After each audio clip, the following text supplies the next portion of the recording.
Hello everyone, my name is Tanish Kohli and welcome to the last video of playlist called Introduction to Python. So in this we will learn about arrays, and to use arrays we will use Numpy. So Numpy is a library that is defined in Python, and this library is actually written in C and C++, so this helps in performing faster calculation compared to basic arrays in our Python that are available. So how you can download Numpy is simply just use an exclamation mark and then write pip install numpy and then just run this block. Since we are using this virtual environment of Anaconda, so let me also show you this better way of doing this. Once you open your Anaconda navigator, you can go to command.exe prompt or command prompt. Uh, there you can just type pip install numpy. You can do any of this. Will, since it is already installed in my computer, that's what it is saying, that requirements already satisfied. Now let's just go to our VS Code. Yes, requirements already satisfied. So to import this library, we use import numpy, and then how we can define this is simply let's just take a variable name array, arr is equals to numpy dot array, and then just pass all the values that you want to write in this array, and then print array. So here is our array. uh, Basically array is similar to a list, but list is different from array, as list can have multiple data types, but array is a collection of similar data types. That means if we are using integer, all the other numbers should also be integers. If we are using float, all should be float. If we are using string, everything should be a string. So let's just see what is the type of this array is. It is called numpy.nd array, n dimensional array it stands for. Another thing that we can do from this is that we can copy arrays. uh, Here what I am trying to show you is that instead of writing numpy.array, what you can do, you can simply write array. All you have to do is from numpy import asterisk. What this do, it imports all the libraries from numpy into our environment, and then we can simply do this thing. So now a is equals to 1 2 3 4 5. B is also an array of a, whereas c is just equals to a. So let me run this and show you that all these three are similar. You can, instead of writing array a, you could have written a here. uh, that also helps in copying. I just wanted to show you multiple ways of doing this. So we can also create an array using a function that is called line space. This is also defined in NumPy. What line space do is that it creates a line that is 0 to 5, and it will make 5 blocks in it. These 5 blocks will be 0, 2.5, 5, 7.5, and 10. Let me just run this. All right, let me show this to you on a whiteboard. Okay, so let's just take a box. All right, some space, some space, some space, and some more space. All right, that is a lot of space.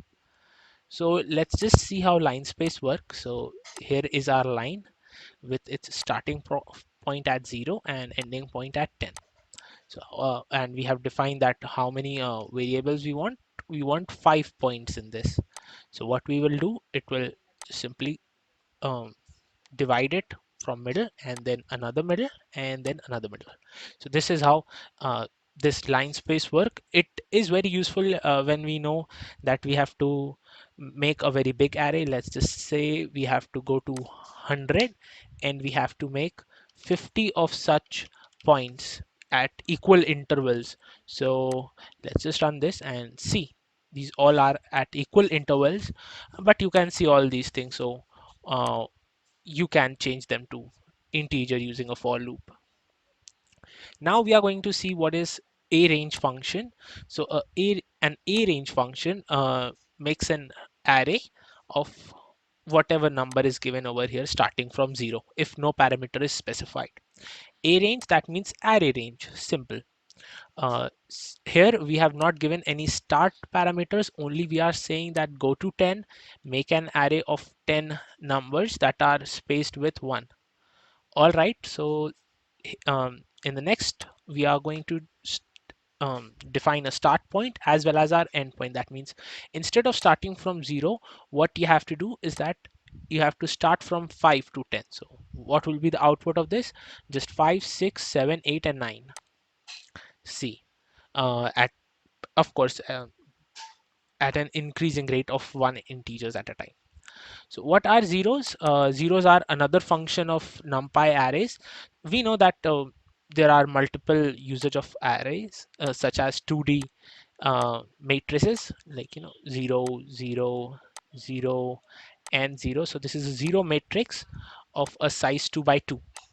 2 by 2. Yes, 2 by 2. So what this uh, tells us, let me just run this. So see, this is a just a normal array of all the zeros. Instead of a multi-dimensional, it is giving us this at this time. I will show you how to generate a multi-dimensional array as well. So these are all float, as we can see. So if we want them to be integer, what we can do is that we can specify our program to make an array using NumPy of only zeros, which should consist 5 elements, and all of those should be integers. This is what this line of code means. So let's just run this. See, now all of them are 0, nothing in decimal. So what we can do, we can also use I stands for, of course, 1. Okay, type cannot be interpreted as C. This is what I was telling you, that I matrix is an identity matrix. What an identity matrix is, let's suppose we are having a matrix and its diagonal is 1. Only these values are 1, rest all of them are zeros. So this is called a identity matrix, and we are just making this happen with NumPy within a single line. Uh, all of this code is actually written in C++, and uh, that's why it happens to be this much faster, because writing these multiple loops and multiple uh, segmentation and all those logic, they take some more time in Python than C++. So check if the two arrays are equal. It is also going to be very simple. Let me just copy two arrays. We have already defined A is our this array. Okay, let me just paste this, and let's just the array, and the parentheses are now square brackets. Let's just start this from 0, 1, 2, 3, 5. To check them, what we can do is A equals to B. It should just return false. See, it is returning us false. If you don't want this all of this line to be printed, just use print here.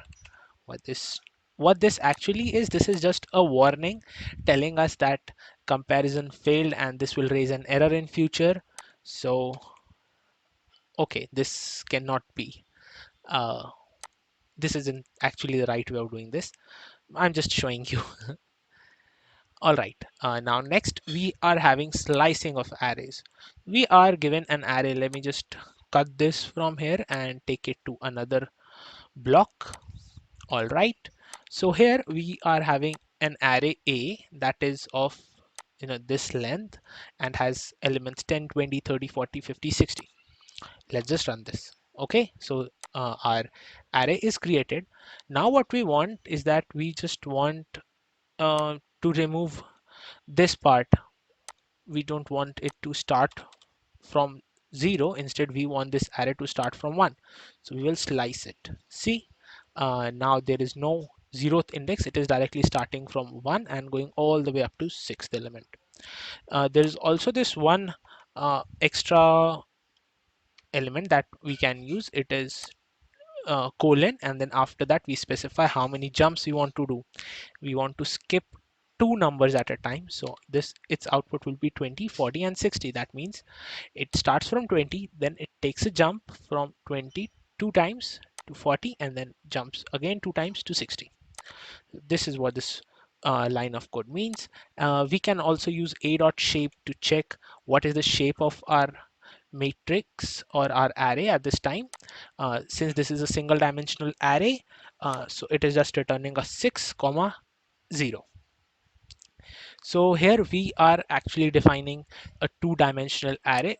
Okay, let me just first show you the output of this array. You can see that it is already converting us and showing the output in this way, like the matrix format, not in a single line format.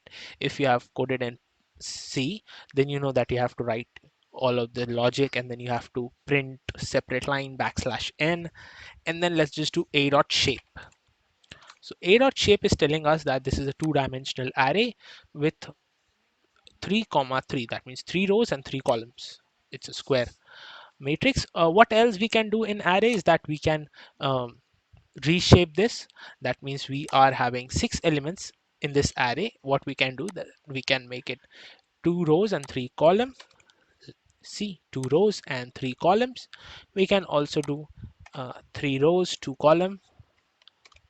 See, all of them are now in 2D format.